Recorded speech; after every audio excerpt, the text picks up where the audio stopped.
ואם כבר בהרווארד עסקינן, אז יהיה לי מאוד נעים להציג לכם את גברת דפנה היימן, שהגיעה אמש מהרווארד בבוסטון. גברת היימן, דפנה, היא חברה בצוות, באנגלית זה נקרא Executive Coaches at Harvard Business School. מה זה Executive Coaches? אולי נשמע מדפנה בעצמה. דפנה היא עורכת דין, בעלת תואר שני במנהל עסקים במכללה המאוד מהוללת בבסון קולג' ובעלת חברה לימודי כושר. גברת היימן תספר לנו על התוכנית לפיתוח מנהיגות שהרווארד מציעה למנהלים. בבקשה דפנה. You need to find your own strength, you need to find your own passion and decide which pathway will lead you to that particular goal.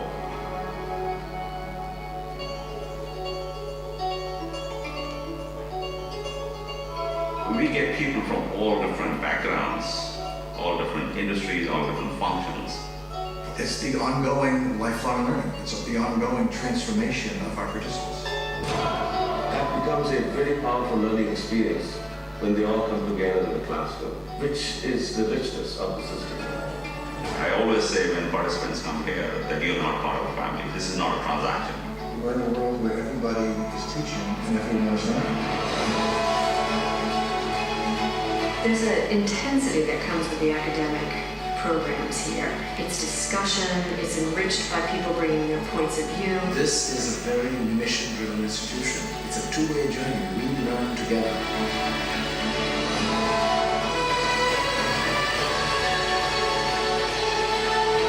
There are three kinds of leaders in this world. There are those who make things happen, there are those who watch things happen, and there are those who wonder what happened.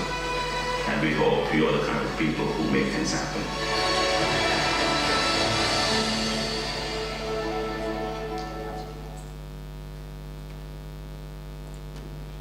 Good afternoon, everybody.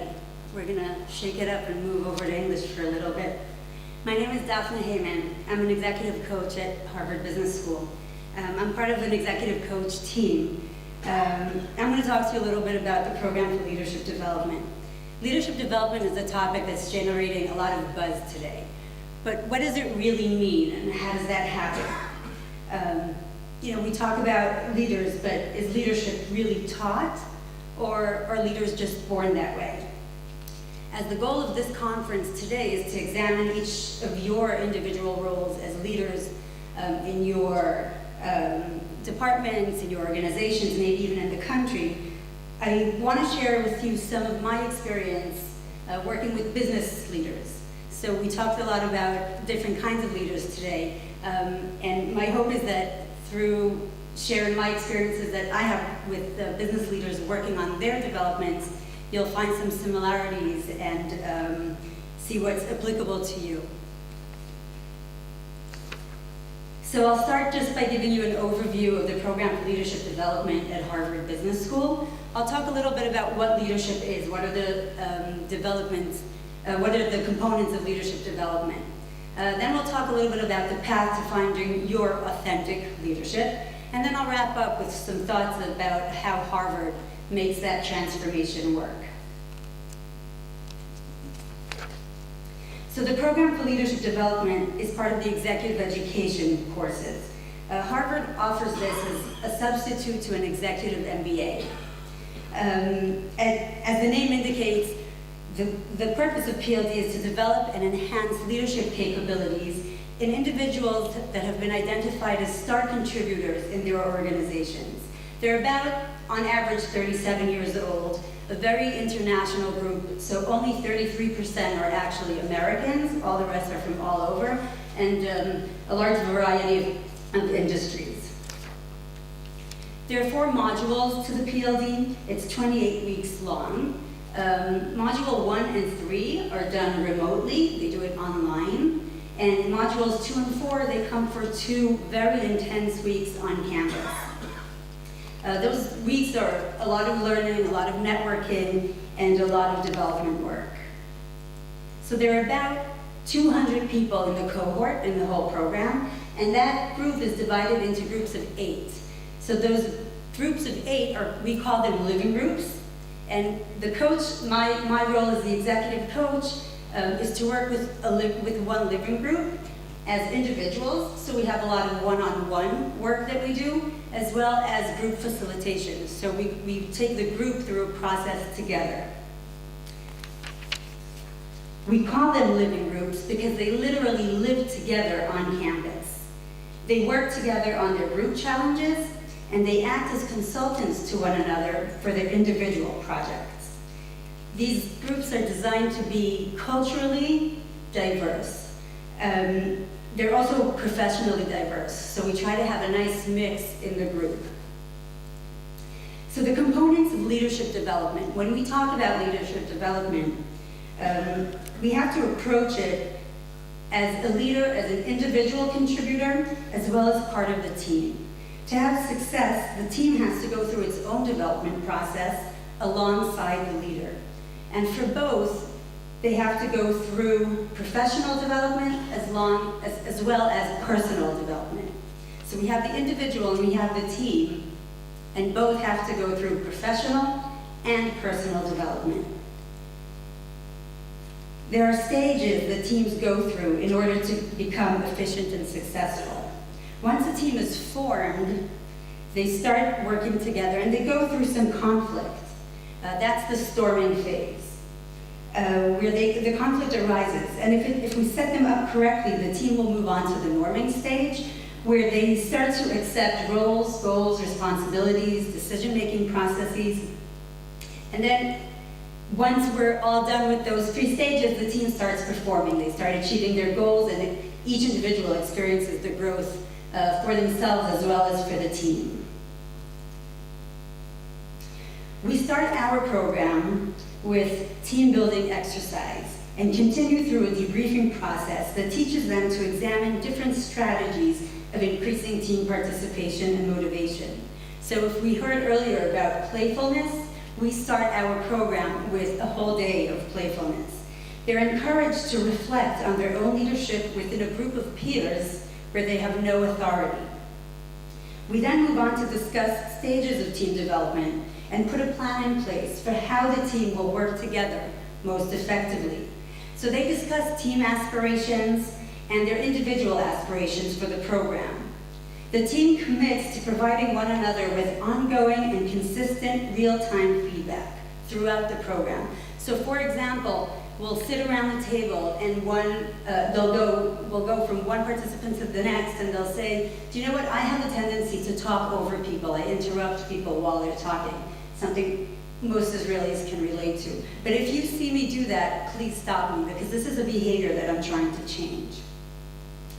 So as I mentioned earlier, team development must be a part of the process, because we know that if in your development you're thinking only about yourself and not about the development of your team, you significantly decrease the chances of success and real change in your organization.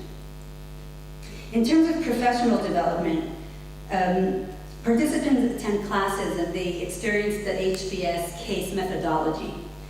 We talk about finance and strategy, marketing, and they take classes like most MBA courses do. But we also foster a culture where we are all teachers and all learners. We are responsible for sharing our knowledge and learning from our faculty and peers. Participants work on personal cases and group cases where they're presented or they choose a strategic challenge. And they use models and methodologies that they learn in HBS to implement change and growth in their organizations. And for those of you who will join me later on for the workshop, we'll go through a similar process. But for now, I'd like to turn my attention to the individual in their personal development, which is the coach's main part of the program for leadership development. The goal for personal development is finding your authentic leadership style. That means establishing a set of values, understanding what you are passionate about, and what kind of leader you want to be. It's about becoming intentional in your actions and interactions. To figure out who you are as a leader, consider breaking it down into a process into 3 stages. So we start by reflecting on the past, then we move to assessing the present, and finally planning for the future. At HBS, this is where the coaches and the living group's role becomes a crucial part of the participant's transformation. Reflecting on your past is about understanding your leadership story. We all have one. During the first group meeting, we, the coaches, ask each living group participant, so we sit in our groups of 8, we ask them to draw out their leadership path, their life journey as leaders. We ask them not to write out their resumes, but to consider pivotal moments and influential people and experience that shape the kind of leaders they are today. Then, they each present their leadership path to the group in 10 minutes. Up to that point, they were complete strangers. But by the end of the night, as they report, they have a better understanding for one another's life story than even their best friends back home. Writing your own story helps you make sense of seemingly unconnected events in your life that, when pieced together and mapped out, come together to tell the story of how you became the leader you are today. Reflection is a component that runs through all stages of development. After crafting your leadership story, move on to assess your present. At the Program for Leadership Development, we do that by defining leadership competencies. And you can see 9 competencies that we identified as skills, behaviors, and attributes that we believe that for our purposes, for the business leader's purpose, a leader should possess in order to be effective. Each competency is broken into behavioral indicators. And those behavioral indicators are statements that show how the competency looks in action. Before they arrive on campus, participants are given a questionnaire to fill out, and they send it out to peers, managers, clients, and direct reports. And we ask them to do the same. We call this a learning path tool, or a 360 assessment. During our session, they receive a 30-page report with both qualitative and quantitative data. Let's take the communication skill as an example. We want to know if our leaders deliver clear, convincing, and well-organized presentations. Do they encourage open expressions of ideas and opinions within their teams? Do they listen actively? When it comes to influencing and negotiating, we want to hear if our leaders are win-win negotiators. Are they willing to engage in difficult conversations? Are they effective in working through conflict? These questions and more give us a clearer picture of our leaders' performance. We can compare different groups of raters for each behavioral indicators. Is there a difference between how the managers experience our leaders as opposed to how their peers or direct reports experience them? It's also a very powerful tool in terms of measuring your own self-awareness. So as you can see, if you are in line with what everybody else is thinking, then you're probably self-aware. We discussed what they found surprising about these and what just reaffirmed what they already knew. So now they know, and knowledge is power, but what do we do with all this information? Once we feel satisfied with understanding our past and evaluating where we are today, we move on to the next step. Crafting a personal development plan. Planning for the future in this personal development plan comes from all the data that we collected so far.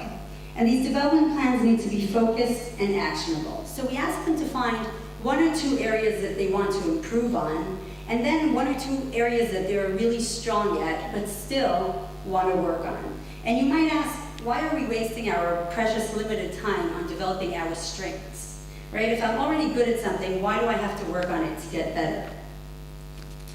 Well, in today's competitive environment, you don't get noticed for not doing something badly. You get noticed for being exceptional at something. We want to make sure that what we do well, we do even better. We want those strengths to become our differentiators, our identifiable skills that distinguish us from other leaders. Because we should work on our strengths, right? No CEO was ever hired just for improving upon his weaknesses. With that in mind, participants create an action plan. We must consider what steps we need to take, move gradually toward our goals. What resources do we have at our disposal? And what our timeline will be. We encourage participants to consider what strengths they possess that might help them work and strengthen their weaker links? Who can support them? Who's going to hold them accountable? And finally, how are you going to measure success? The development plan is an iterative process. It's a live document that should be updated, reviewed, and tweaked as you progress. Writing a development plan takes time, thought, and commitment. And if you end up with something like this and a plan that feels obvious, you might want to reassess the effectiveness of your plan.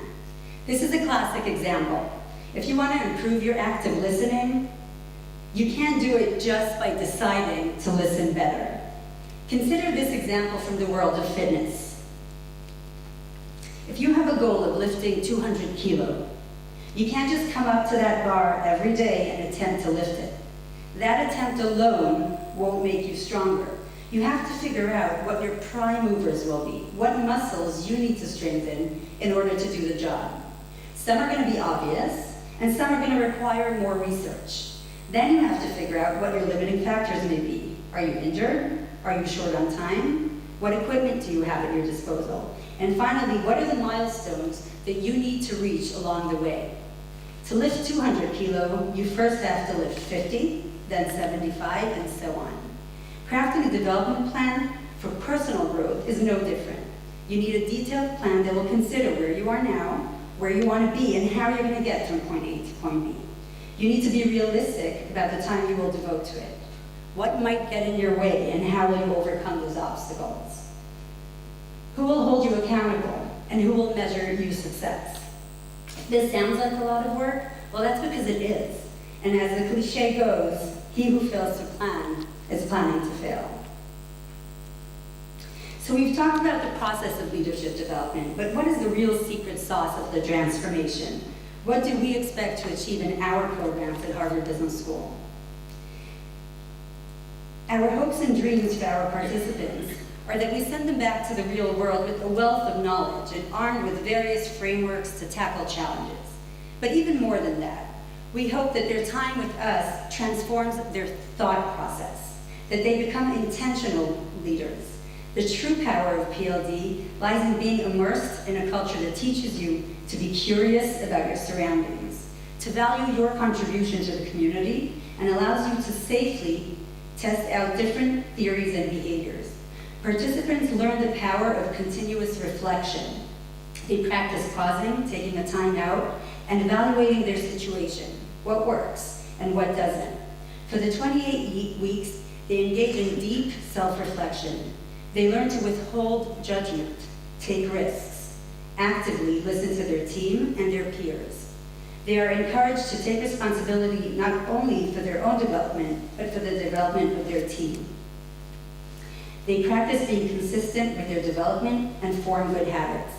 They establish a growth mindset, open their eyes to cultural differences, and learn how to navigate through those challenges. Participants engage in the practice of giving and receiving real-time feedback. They learn how others experience them and how their actions elicit reactions from others. They're open and committed to becoming the best leaders that they can be. And I will leave you with this. Becoming a leader is synonymous with being yourself. It's that simple and also that difficult. Thank you.